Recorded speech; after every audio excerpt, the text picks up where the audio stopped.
AICC ఇచ్చిన నిర్దిష్ట ఆదేశాల మేరకు చేరికల కోసం కాంగ్రెస్ పార్టీ ఒక కమిటీ ఏర్పాటు చేసింది.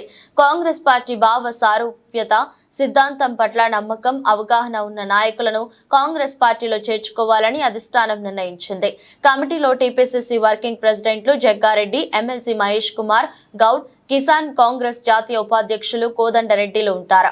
25, 26 తేదీలలో రేపు ఎల్లుండి 2 రోజుల పాటు గాంధీ భవన్ లో చేరికలు ఉంటాయని టీపీసీసీ వర్గాలు తెలిపారు. జాయినింగ్స్ మీద కూడా 119 నియోజకవర్గాల్లో గెలిచిన ఎమ్మెల్యేలు లేదా ఓడిపోయిన మన ఎమ్మెల్యే నాయకులు ఎవరికైనా కొంత ఇబ్బంది ఉంటుంది, కానీ అది మర్చిపోవాలని ఏఐసిసి డైరెక్షన్ ఇచ్చారు. సపోజ్ నేనున్నా జగ్గారెడ్డి 3 సార్లు ఎమ్మెల్యే, 3 సార్లు గెలిచిన, 2 సార్లు ఓడిపోయినా, మొన్న కూడా ఓటమి పాలైనా.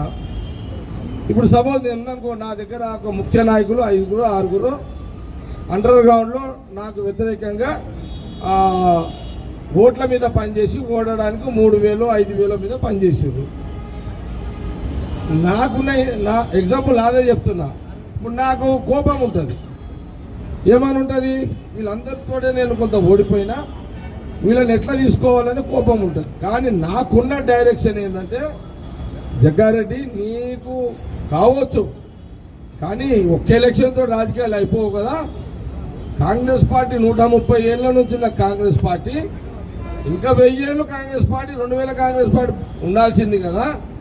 కాబట్టి నీ ఒక్కని కాదు, ఇట్లా నీకు ఇబ్బంది ఉన్నా, కొంత బాధ ఉన్నా, నీ నియోజకవర్గం దగ్గరికి ఈరోజు రేపు వచ్చి నీకు వ్యతిరేకంగా చేసిన వాళ్ళు వచ్చి నువ్వు కండువా కప్పాల్సిందే అని ఏఐసిసి డైరెక్షన్ ఇచ్చింది.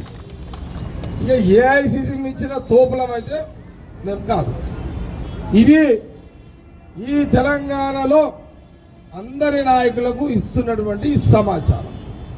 ఒకవేళ మీకు నచ్చని వాళ్ళు, వ్యతిరేకంగా చేసిన వాళ్ళు ఇక్కడ వచ్చి కండువాలు ఎవరు వచ్చినా అందరికీ వేయండి అనేది ఏఐసిసి ఆదేశాలు. ఇంకో మాట, మేము మొన్న చేయించినాము, ఇప్పుడు కండువా వేసుకున్నాము, మేము మళ్ళా ఆ నాయకుని చేయిస్తామంటే నడవదు. మీరు మళ్ళా ఆ ఎమ్మెల్యే కింద ఇక్కడ కండువా ఎవరు కప్పుకున్నా గాంధీ భవన్లో మళ్ళా మీరు ఆ గెలిచిన ఎమ్మెల్యే, ఆ జిల్లా మంత్రి కంట్రోల్లోనే పనిచేయాలి.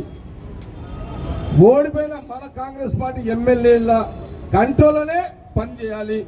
ఇది కూడా ఏఐసిసి ఇచ్చిన డైరెక్షన్. ఇప్పుడు మానవతా రాయ్ కాంగ్రెస్ పార్టీ పనిచేసిండు, కొంత బయటికి పోయిండు, మళ్ళా రావాలని ఆయన అప్పీల్ పెట్టుకున్నాడు. ఇక్కడ ఒక కోదండరెడ్డి గారి దగ్గర 2 అప్లికేషన్స్ ఉన్నాయి, డిక్లరేషన్స్ ఉన్నాయి. ఒకటేమో కాంగ్రెస్ పార్టీ నుంచి బయటికి పోయిన వాళ్ళ డిక్లరేషన్ ఒక సంతకం పెట్టాలి, వేరే పార్టీ నుంచి వచ్చిన వాళ్ళు ఒక సంతకం పెట్టాలి రాసి. ఇవన్నీ కూడా ఏఐసిసికి పోతాయి. సీఎం రేవంత్ రెడ్డి గారికి, దీపా మున్షి గారికి, మన ఇన్ఛార్జెస్కి, అంటే పిసిసి ప్రెసిడెంట్ రేవంత్ రెడ్డి గారు కాబట్టి ఏఐసిసి ఆఫీస్కి కూడా ఇవన్నీ కోదండరెడ్డి గారి బాధ్యత. వారి దగ్గరనే ఇదంతా ఉంటుంది.